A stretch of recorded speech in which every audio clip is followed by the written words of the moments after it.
네, 안녕하세요. 김예린 변호사입니다. 오늘은 상계동의 한 재건축 단지 관련해서 제가 설명을 드리려고 준비해 봤는데요. 바로 상계주공 5단지 재건축 단지예요. 이 상계동 같은 경우에는 전반적으로 재건축이 활발하게 진행이 되고 있다라고 볼 수가 있는데, 부동산 경기가 한 차례 좀 안 좋아지고, 그리고 이제 그 재건축 같은 경우에는 추가 분담금 이슈가 상당히 많았죠. 공사비가 뭐 급격하게 증액이 되고 하면서, 그러면서 이제 조금 주춤해 있던 곳이 바로 상계동 재건축 단지들이다 라고 볼 수가 있고, 상계동 같은 경우에는 지금 1단지부터 16단지까지 재건축이 이루어지고 있고요. 8단지 같은 경우에는 이미 신축이 되어서 이제 포레나 노원이라고 지어져 있는 상태다라고 보실 수가 있을 것 같아요. 제가 오늘 이제 그 소개를 드리려고 가지고 온 거는 상계주공 5단지 재건축이거든요. 여기 같은 경우에는 이제 보통 재건축의 사업 수익성을 말씀을 하실 때 대표적으로 이제 보시는 지표가 뭐냐면 용적률과 대지 지분이거든요. 근데 용적률이 한 180% 정도다라고 하면은 서울에서 재건축 수익성이 어느 정도 된다라고 생각을 하시는 경우가 많아요.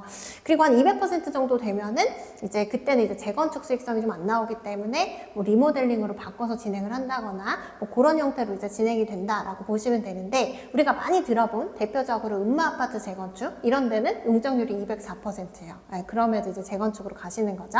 근데 이제 상계주공 5단지의 용적률은 얼마냐? 지금 93%예요. 굉장히 낮죠. 100% 이하예요. 그래서 용적률이라는 지표만 보면은 상계주공 5단지 재건축이 수익성이 굉장히 높을 수밖에 없다라고 보실 수가 있는데, 근데 이제 최근 기사에서 아마 보셨을 거예요. 상계주공 5단지 추가 분담금 5억 발생이라고 해서 조합원들이 재건축을 하지 못하겠다라고 이제 반발하고 있는 상황으로 볼 수가 있거든요.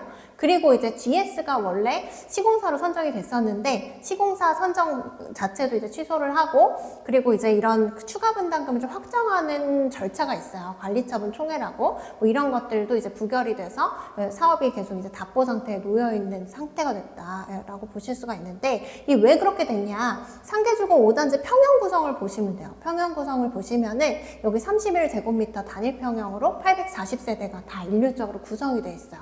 대지 지분은 사실 이제 그 아파트 평수, 그러니까 아파트 면적보다도 사실 더 넓거든요. 대지 지분이나 용적률이라는 지표로만 봤을 때 사업 수익성이 상당히 좋아야 되는데, 여기 추가 분담금이 많이 발생한 거는 여기가 굉장히 작은 소형 평형으로 구성되어 있다라는 것 때문으로 보시면 될 것 같아요. 그래서 기본적으로 일반 분양 세대가 많이 나와야 이제 재건축 사업 수익성이 좋아서 그 추가 분담금을 적게 내시는 건데, 여기는 이제 워낙에 소형 평형으로 구성이 되어 있다 보니까 다시 31제곱미터로 지을 수는 없잖아요. 수요가 없으니까 이제 적어도 5구형, 8사형 이렇게 만들어야 되는데, 조합원이 자기가 살고자 하는 평수를 늘리는 거, 거기에 이제 비용이 많이 들어가다 보니까 조합원 1인당 한 세대당 거의 뭐 5억 원 정도의 추가 분담금이 발생하게 된다라고 보실 수가 있을 것 같아요. 상계주공 5단지 재건축 되면 어떻게 되냐? 뭐 보시면은 여기 용적률 거의 최대로 299%로 이제 계획이 되어 있고, 지어지는 세대수는 996세대예요. 그래서 기존에 이제 840세대였으니까 거의 1:1 재건축에 가깝다. 임대주택 빼면. 이런 이유가 생긴 거는 지금 소형 평형 위주로 구성이 되어 있기 때문이거든요.